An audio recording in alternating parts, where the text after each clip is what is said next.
Welcome to Cooking the American Dream, quick recipe to obtain your citizenship. Today we present a star dish of the menu of life, U.S. citizenship. Ingredients: a cup of green card seasoned for the last 5 or 3 years, depending on the case.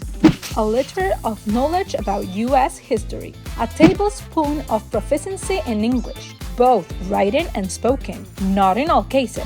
A pound of good moral character, and an ounce of citizenship application with an immigration lawyer. Preparation. Step 1. Begin by warming up your permanent residency until it reaches the right time. Step 2. Add to your mix knowledge about U.S. history. Step 3. Season with English skills so that your recipe has the necessary fluency. Step 4. Ensure that your moral character is clean and strong. Step 5. Finally, blend in the citizenship application along with the wisdom of an immigration lawyer. Final result. Upon serving, you will find yourself with a dish full of rights, such as voting and traveling with a U.S. passport, and benefits that will enhance your quality of life. Contact us for assistance in this matter, and don't forget to share and follow us on all our social media.